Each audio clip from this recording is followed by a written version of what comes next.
Southern Nevada first responder community, police, fire, and EMS come together to respond quickly and decisively with zero hesitation. Within minutes, both on and off-duty responders raced to the campus to prevent further loss of life.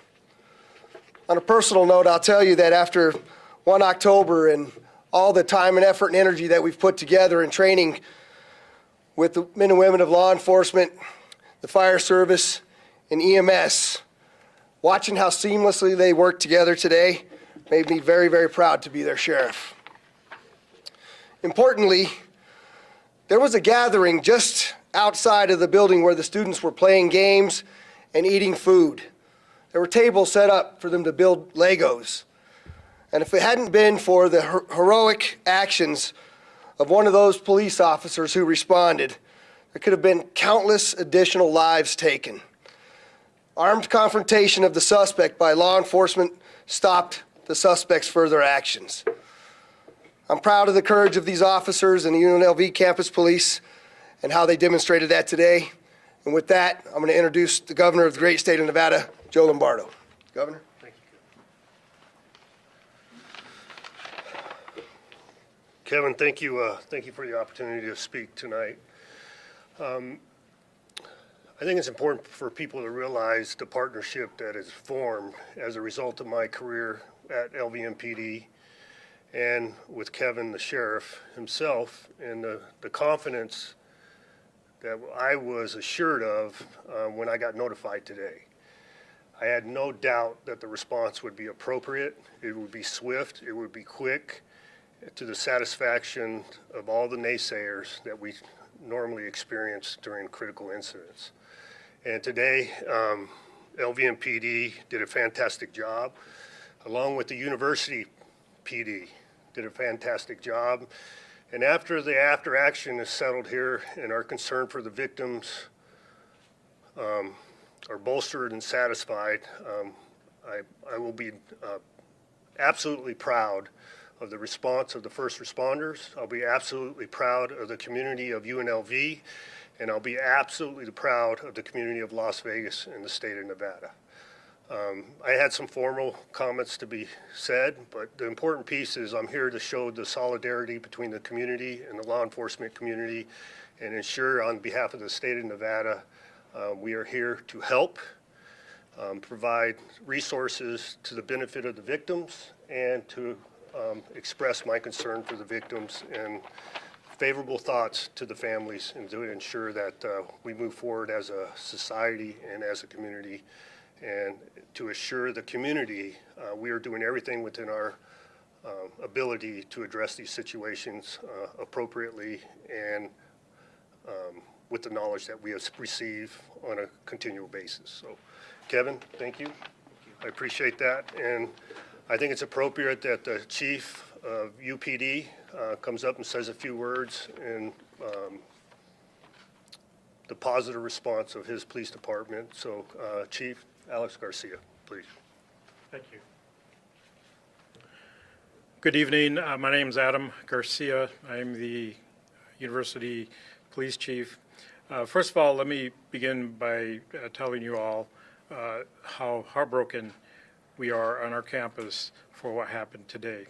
On behalf of the Chancellor, the Board of Regents, and President Whitfield, I am passing along our profound sense of loss for what occurred in the loss of life that took place.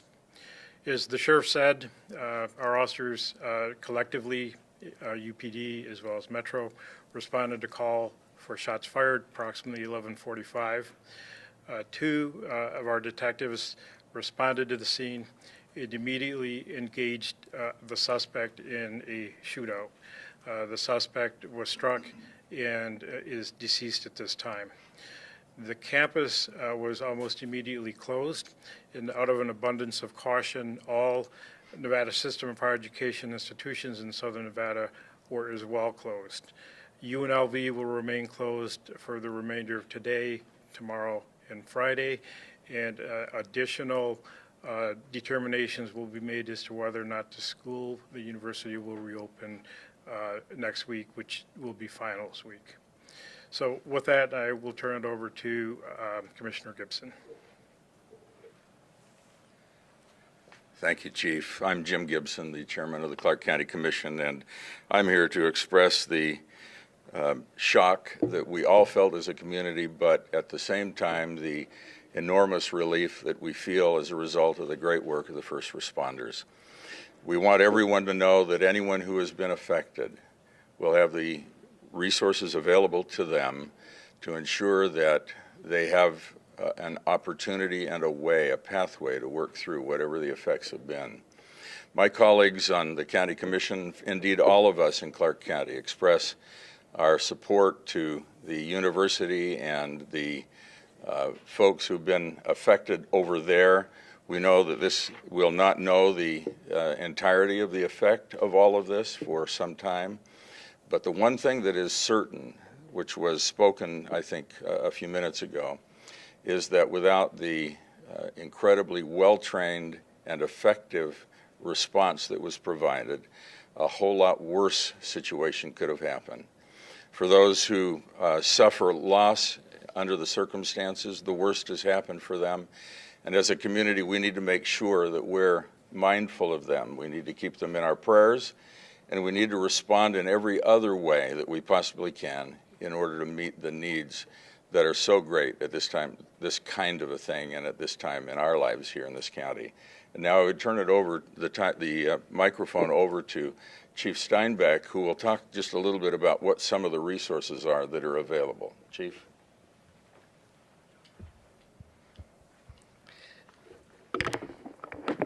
Thank you, Commissioner. Appreciate it. Adam, great job. Thank you very much, and great job by LVMPD and certainly all the participating agencies there. Yes, immediately we started to go ahead and we had people that aren't there on scene start to build up the resources for the recovery. Recovery starts actually before the incident even begins, and certainly as the incident unfolds. So we do have over at the Las Vegas Convention Center in the North Hall, we have opened up a family assistance center there. It's similar to the one that we opened up after 1 October, obviously smaller in scale, but ready to provide many of the same services, which include behavioral health services. UNLV has student services there. We have religious leaders there. Legal Aid of Nevada is there. Any resources that we might find necessary, whether they're immediate or in the long term, as the Commissioner said. Also at the Vegas Justice and Resiliency Center, that'll be open. That is the center that was opened up following 1 October, a long-term resiliency center. That is also ready to assist those in need and will take over the long-term recovery operation following the immediate reunification and the services that are provided at the Family Assistance Center.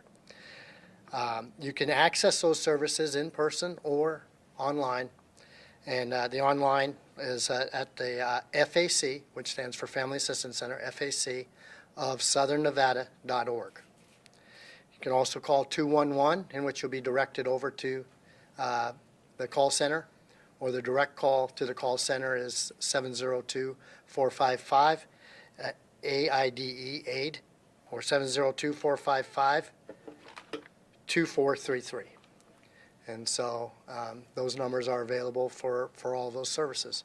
Again, as was spoken before, hearts go out to the families.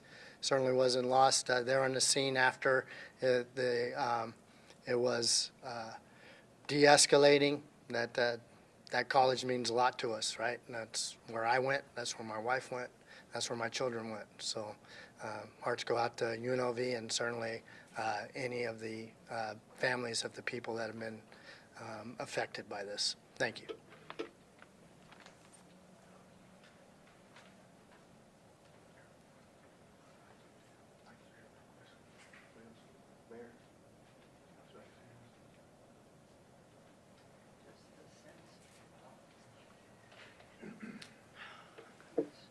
I'm Carolyn Goodman, Mayor of the City of Las Vegas. And after all these years and the tragedies that have happened around our country, but right here, It's something for those, the families that we've lost, who've had this tragedy, bespeak everything that is not good about our country, what's wrong, and how we have to teach our children to handle stress and be able to work through anger and hate in other ways. I don't have the particulars of who we have lost. I think this is all with the sheriff. I know our first responders were incredible, all facets of law enforcement immediately pulling together, and I'm so grateful and proud of them.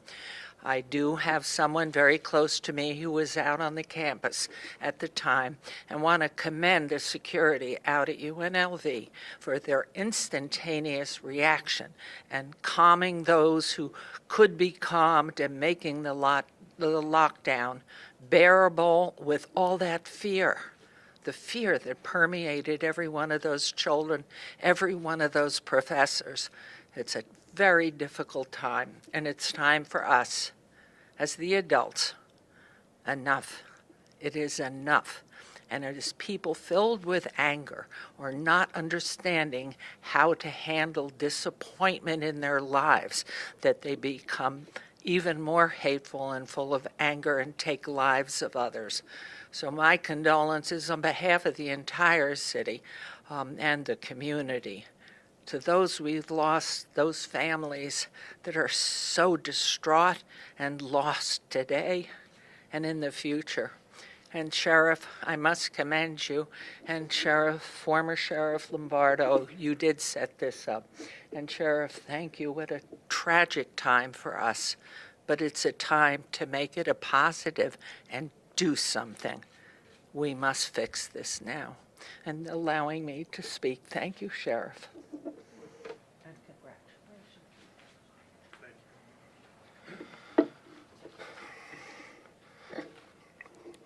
As soon as I listened to the comments of the other speakers, it took me back to when the sheriff or the undersheriff and I were over at the scene and watching as we had to go through floor by floor, room by room, building by building. And I've seen some of the commentary about how long this has taken.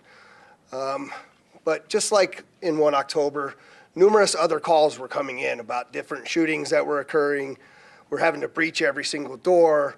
We're finding groups of students that were huddled. It took us a long time to evacuate and then recheck. We will be conducting this investigation into the wee hours of the morning, there is no doubt. I know you have an insatiable appetite like I do to find out why, to understand motivation, and we will provide that to you at the appropriate time. But with that being said, I'd just like to end on the fact that we watched a lot of fear across the faces of those young men and women at UNLV today. And it's unfortunate that they had to live through that. But again, I'm proud of that first responder community for getting over there and doing that. So with that, I'll take a couple of questions. I'm sorry, you have to tell me who's talking. I can't see. Hi, Dana. Can you tell us anything about the weapon or weapons that were used? Not yet, Dana. I just want to reserve until I have a little bit better information on exactly what was used. We haven't moved the body yet. I don't have any details on the weapon yet, but we will provide that to you.